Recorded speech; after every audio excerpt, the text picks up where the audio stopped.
Empires rarely fall overnight. They decay from the inside, gradually and quietly, until the cracks become too big to ignore, and everything comes crashing down. For decades, the United States built an economic system that served as the foundation of global trade, finance, and stability. The dollar became the world's default currency, its trade routes shaped global commerce, and its word was trusted across the world. But now, all of that is beginning to change. Donald Trump's second term is pushing the US toward economic isolation, global distrust, and possibly an irreversible decline.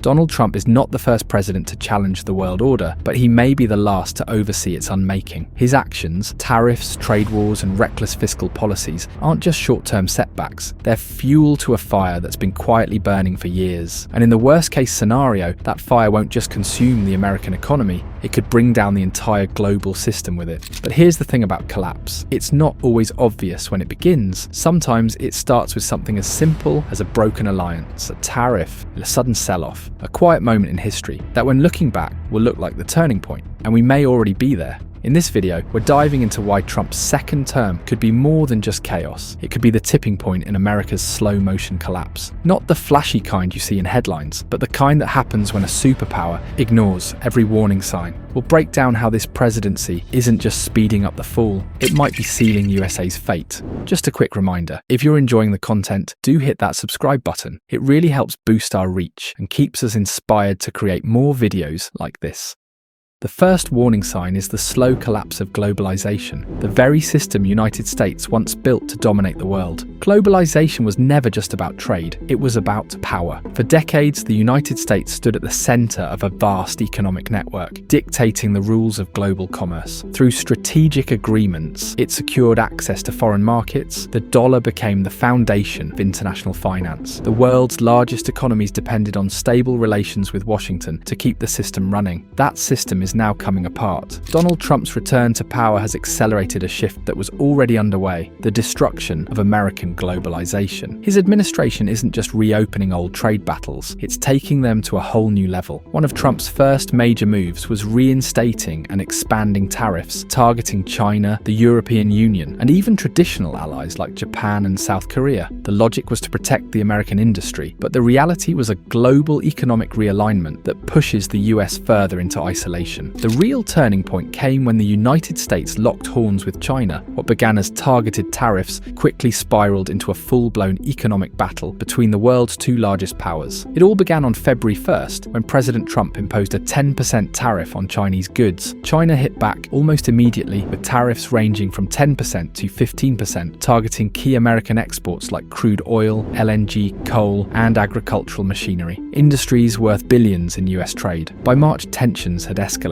The US doubled its tariffs to 20%, and China responded with fresh duties of up to 15% on American agricultural products like chicken, pork, and soybeans, cutting deep into a market that US farmers heavily depend on. Then came April, when the US dropped a 34% Liberation Day tariff on all Chinese goods, raising the total to 54%. China responded 2 days later with a 34% blanket tariff on all US imports. After issuing a final ultimatum to Beijing, Washington followed through. The Trump administration slapped an additional 50% tariff on Chinese imports, pushing the total rate to a staggering 104%. China countered by raising its own tariffs on US goods to 84%, but the real explosion came next. On April 9, 2025, the trade conflict reached a new peak. President Trump announced an immediate increase in tariffs on Chinese imports to 125%, citing China's lack of respect toward global markets. The world's two largest economies are locked in one of the most aggressive trade conflicts in modern history, and global markets are already feeling the heat. There are increased fears of a global recession because these two countries together account for about 40% of the global economy. Countries like Germany, Japan, South Korea, Australia, and many others depend heavily on the stable trade between these two giants. China is the United States' third largest trading partner, accounting for approximately 14% of total US trade, and America relies heavily on goods imported from China. Instead of negotiating with Washington, China has doubled down on alternative trade routes. It is strengthening its Belt and Road Initiative, solidifying economic ties with Africa, Latin America, and Europe. The European Union is shifting away from American leadership. European policymakers, cautious of Trump's unpredictability, are finalizing trade agreements with Asia and Latin America to secure supply chains that bypass US influence. BRICS nations including Brazil, Russia, India, China, and South Africa are accelerating de-dollarization. They're moving toward regional currencies, making the dollar less necessary for global transactions. In short, global markets are adapting, and America is losing leverage. Trump's policies operate on the assumption that America's market is irreplaceable, that foreign nations will always return to the negotiating table, that they need the US more than the US needs them. But what if that's no longer true? American exporters are already feeling the impact. Retaliatory tariffs from China and the EU have slashed demand for US goods. Supply chains are shifting permanently. After years of trade tensions, companies are restructuring operations to avoid reliance on American suppliers. The dollar's dominance is eroding. Central banks in major economies are stockpiling reserves in alternative currencies to avoid dependence on US monetary policy. For decades, American economic supremacy was built on one assumption, that no major economy could function without the US at the table. That assumption is now collapsing. With every new tariff, every broken trade deal, every diplomatic rift, the US is making itself less central to global commerce. And this brings us to the second most important warning sign of United States' collapse, the tariff trap.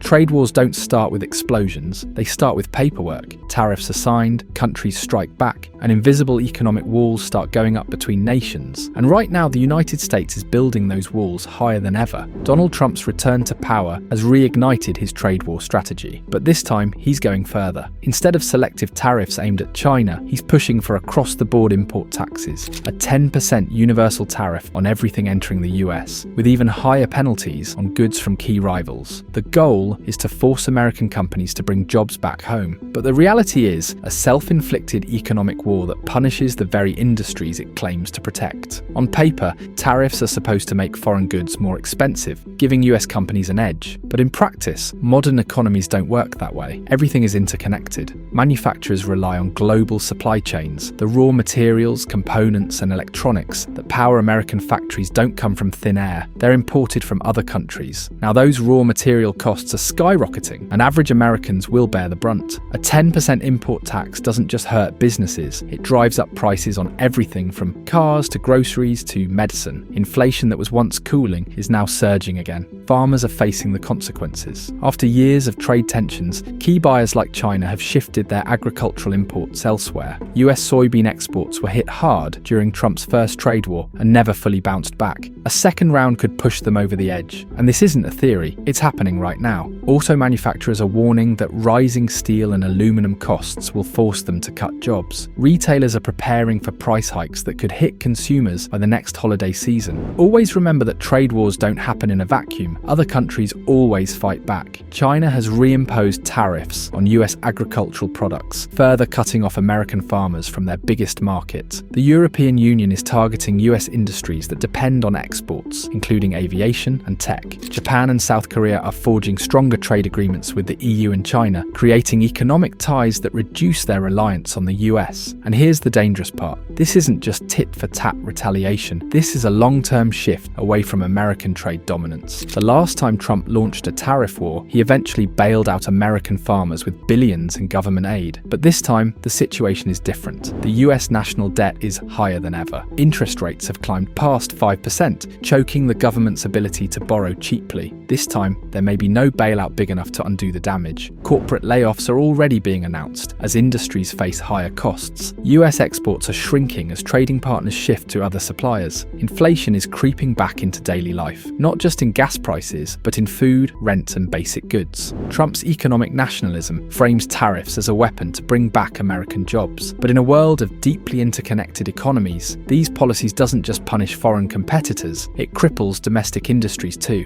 And here's the worst part, the world has options. If American goods become too expensive, buyers will go elsewhere. If American companies can't compete globally, they will shrink or move overseas. And once those shifts happen, they don't reverse overnight. They become permanent. We've seen this before. In 1930, the Smoot-Hawley Tariff Act was designed to protect American industries. Instead, it triggered a global trade collapse and deepened the Great Depression. We're watching history repeat itself, and this time the world may not be waiting for America to recover. And this brings us to the third most important warning sign, and it's the America's debt problem. For years, America's growing debt was treated like an abstract problem, something for economists to argue about and politicians to brush aside. But now, it's a ticking time bomb waiting to explode. When Trump left office in 2021, the national debt had already surged by $7.8 trillion, the largest increase in history. Today, the US debt has passed 120% of GDP, a point where most economies enter a danger zone. That means America now owes more than it produces in an entire year. The government is now paying over $1.2 billion a day in interest alone. And with high interest rates, that cost is only growing. The more the US borrows, the more it must pay to keep borrowing. It's a cycle that feeds itself. Under Donald Trump's second administration, that bomb is counting down faster than ever. He's pushing for more tax cuts that mostly help the ultra-rich. And all of it is piling on top of a debt that's already out of control. The math doesn't work like this. Revenue is shrinking. Spending is climbing. The deficit is widening. And the debt ceiling keeps going up.